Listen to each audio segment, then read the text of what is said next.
Okay, we're going to take you straight to the courthouse now in Minneapolis, where the verdict is about to be announced. Let's listen in.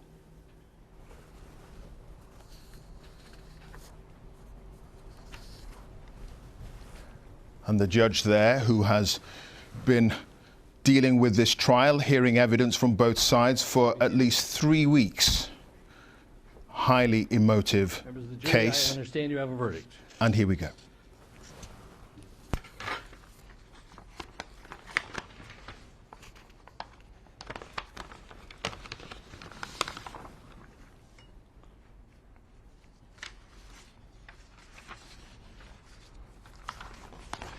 Members of the jury, I will now read the verdicts as they will appear in the permanent records of the 4th Judicial District. State of Minnesota, County of Hennepin, District Court, 4th Judicial District. State of Minnesota Plaintiff versus Derek Michael Chauvin, Defendant. Verdict, Count 1. Court File Number 27, CR 20-12646. We, the jury, in the above entitled matter as to Count 1, unintentional second-degree murder while committing a felony, find the defendant guilty. This verdict agreed to this 20th day of April 2021 at 1:44 p.m. Signed, juror foreperson, juror number 19. Same caption, verdict count 2. We, the jury, in the above entitled matter as to count 2, third-degree murder, perpetrating an eminently dangerous act, find the defendant guilty. This verdict agreed to this 20th day of April 2021 at 1:45 p.m. Signed by jury foreperson, juror number 19. Same caption, verdict count 3. We, the jury, in the above entitled matter as to count 3, second-degree manslaughter, culpable negligence, creating an unreasonable risk, find the defendant guilty. This verdict agreed to this 20th day of April 2021 at 1:45 p.m. Jury foreperson 019. Members of the jury, I'm now going to ask you individually if these are your true and correct verdicts. Please respond yes or no. Juror number 2, are these your true and correct verdicts? Yes. Juror number 9, are these your true and correct verdicts? Yes. Juror number 19, are these your true and correct verdicts? Yes. Juror number 27, are these your true and correct verdicts? Yes. Juror number 44, are these your true and correct verdicts? Yes. Juror number 52, are these your true and correct verdicts? Yes. Juror number 55, are these your true and correct verdicts? Yes. Juror number 79, are these your true and correct verdicts? Yes. Juror number 85, are these your true and correct verdicts? Yes. Juror number 89, are these your true and correct verdicts? Yes. Juror number 91, are these your true and correct verdicts? Yes. Juror number 92, are these your true and correct verdicts? Yes. Are these your verdicts, so say you one, so say you all? Yes. Members of the jury, I find that the verdicts as read reflect the will of the jury and will be filed accordingly. I have to thank you on behalf of the people of the state of Minnesota for not only jury service, but heavy-duty jury service.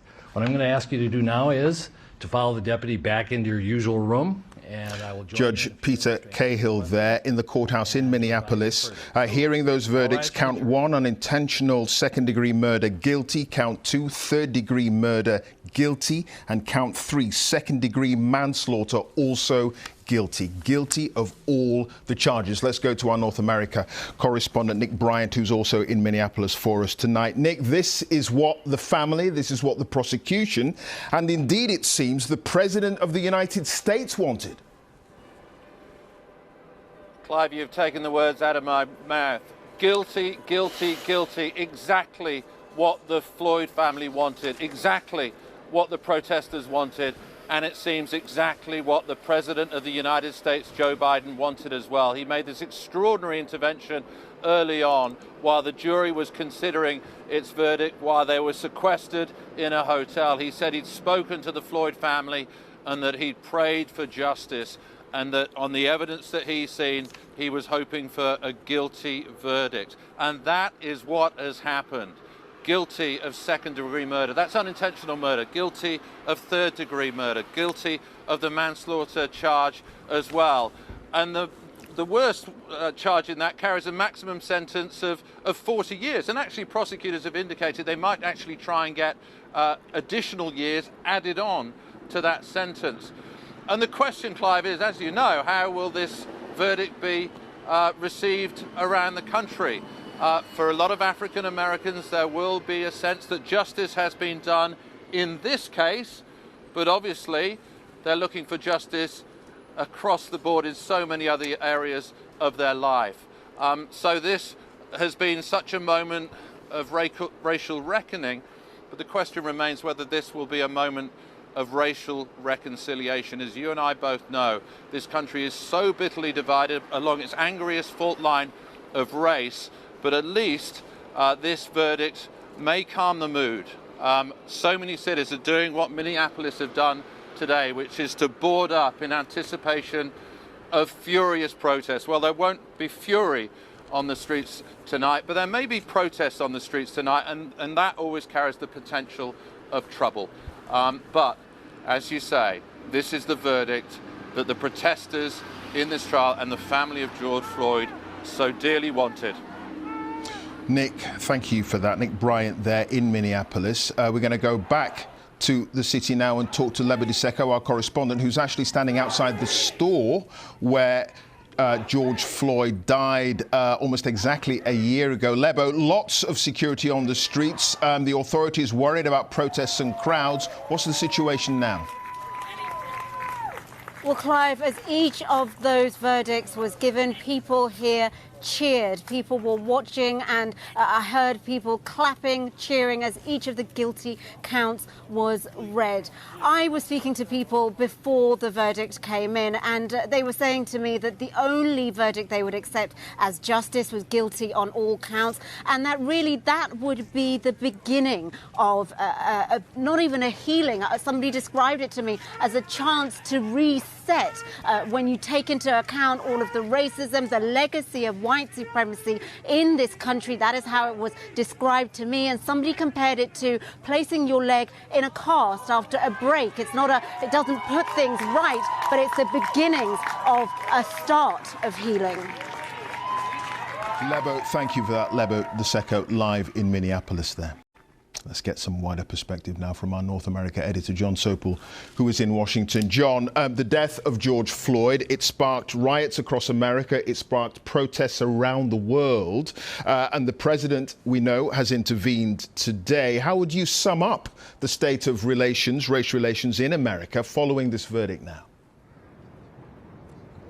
Well, I'm sure some people, Clive, will think, well, the state of Minnesota has taken the case against Derek Chauvin. Case closed, verdict delivered. I think it is anything but that.